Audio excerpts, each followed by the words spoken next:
আমরা তো ভারতকে ট্রান্সশিপমেন্ট দেই, তো ভারত নেপালকে ট্রান্সশিপমেন্ট বন্ধ করলো। আর ভারতেরটা কিন্তু ট্রান্সশিপমেন্টও বলা যাবে না। ভারত যদি তাদের ক্যালকাটা থেকে মনে করো একটা পণ্য যদি আগরতলা নেয়, এটা কিন্তু ট্রানজিট হিসেবে ইউজ ট্রান্সশিপমেন্টের, করছে, আমাদেরটা তারা ট্রানজিট হিসেবে ইউজ করছে।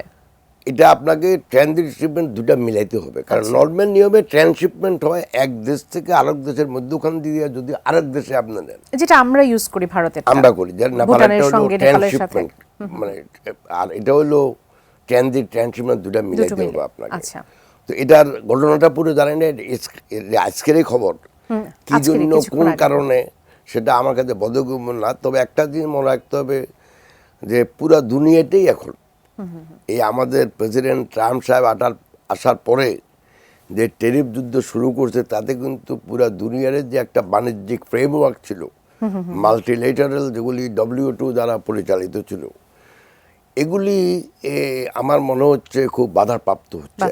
ভবিষ্যতে হয়তো bilateral trade, multilateral trade will be more important than মানে আপনার ওই যে বিশ্ব বাণিজ্য চুক্তি।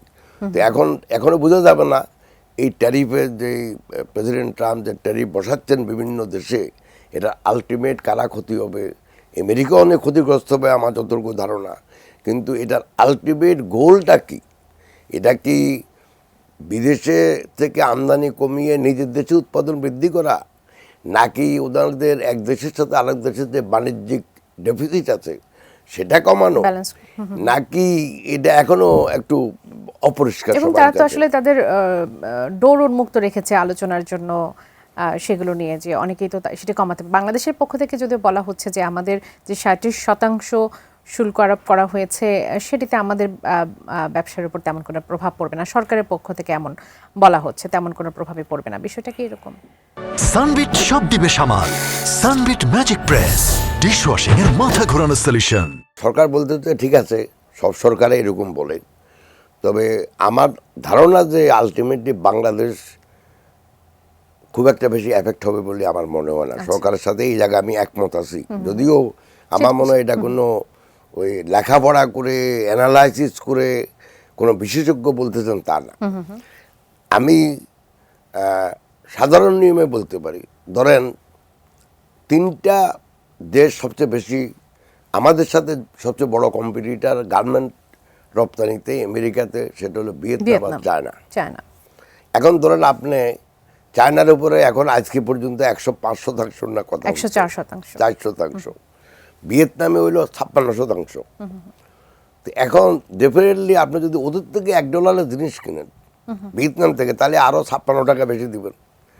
চায়না থেকে যদি কিনেন তো 100 টাকা দিনে 204 টাকা দিবেন, মানে আপনার পড়বে। আর আমার থেকে 100 টাকা জিনিস কিনলে আপনার 137 টাকা হবে।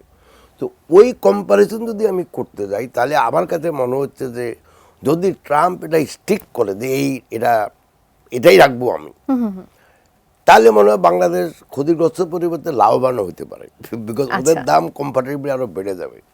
তবে এই জন্য বলতে যে বাংলাদেশের রপ্তানি শতকরা 82% হলো গার্মেন্ট অথবা গার্মেন্ট রিলেটেড।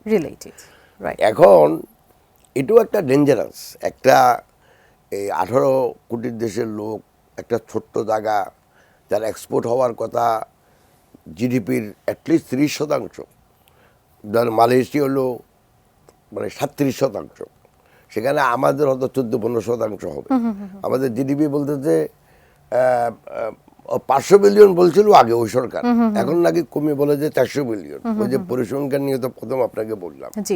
তো আমাদের এখন অ্যাভারেজ 4.5 থেকে 5 বিলিয়ন যদি আমাদের এক্সপোর্ট হয়, তাহলে 60 বিলিয়ন।